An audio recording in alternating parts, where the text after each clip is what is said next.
Jedan potpuno nov sport koji se već 5 godina igra na jugu Srbije nastavio u Vladičinom Hanu.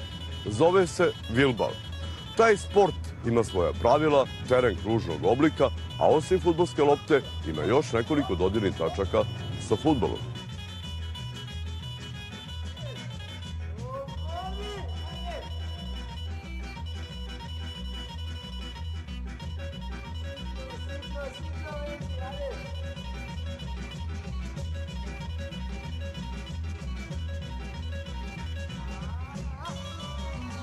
Najsličniji fudbalu, a ipak kombinacija više vrsta sporta, vilbal je proteklog vikenda prvi put izašao iz Vladičinog Hana. 3 puta 15 minuta i to štopovano. Znači, sve ono što iritira gledalce, mi smo to izbacili. To simuliranje faula, valjanje po terenu, znači čista igra 15 minuta.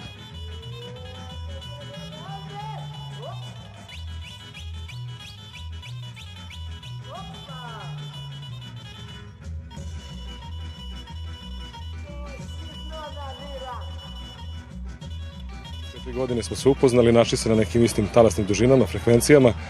U želji da im pomognemo, dali smo sve od sebe. 2-3 godine smo bili malo izostavljeni zbog posla ovde u Novom Sadu. Ove godine smo rešili da odemo tamo i veni vidi pobedili. Vratili se kao svetski prvaci. Onda smo rešili da pomognemo razvoju vilbala i uz pomoć opštine Bački Petrovac i naših kolega, pošto pola tima je iz Kulpina i Bačkog Petrovca, dobili teren i evo organizovali jednu, nadam se, lepu revijalnu utakmicu za publiku i za priču, da se vilbal proširi po Vojvodini i po Srbiji. Znate, kad smo se sudarili sa administracijom da registrujemo ovo, oni su rekli mi nemamo šifru za novi sport. To je Srbija. Sad da je ovo napravljeno negde u Švajcarskoj, u Škotskoj, u Nemačkoj, svi bi se ovde već grabili da igraju vilbal. Ovako on baš ima porođene muke. Ide se juga Srbije polako ka Evropi, pa se nadamo i svetu. Ciljevi kapija i vilbal i baze imaju tu formu kruga. I to je u stvari glavna inovacija vilbala jeste u tom obliku terena, u broju golova, u njihovoj ulozi u igri i to je otprilike ono što čini različitim od drugih sporta. Postoji li vilbal liga? Ne.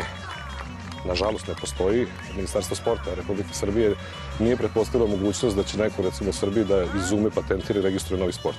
Oni prepoznaju, recimo, jogu, badminton, igranje u blatu raznih igara, fudbala, odbojke i tako dalje, dok jednostavno ne postoji šifra za novi sport u registru sportskih organizacija.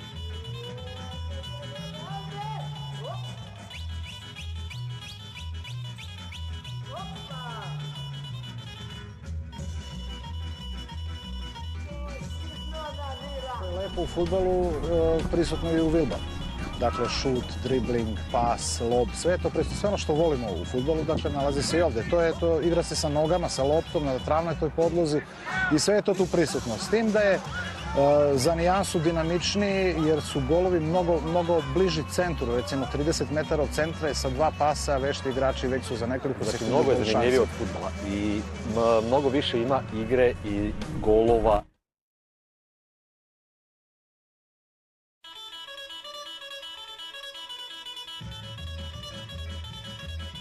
I kada bi tako našli ljude kojima se ta ideja dopadne da šire u svojim sredinama, to bi relativno brzo išlo. Pa onda nije daleko ni dan kad će to se zaigra u Bugarskoj, u Rumuniji, prvo u komšinskim zemljama, u Bosni, u Hrvatskoj, u Makedoniji, a zatim i dalje šire. Pa onda može u narednom 4-godišnjem periodu, dakle, prvi cilj nam je liga, da se osnuje liga, da počne ligaško takmičenje, a onda zatim da se širi po svim delovima Srbije, pa i da se odigra neka reprezentativna utakmica. U smislu da dođe reprezentacija, primjera radi Bugarske, dođe i odigra birani momci, dođe sa našim biranim momci, odigramo jednu međunarodnu utakmicu. Eto, to je cilj. Znači, pokretanje lige i možda nekoliko međunarodnih utakmica. I na kraju krajeva da ga izvezemo. Zašto da ne izvezemo vilbal Srbije?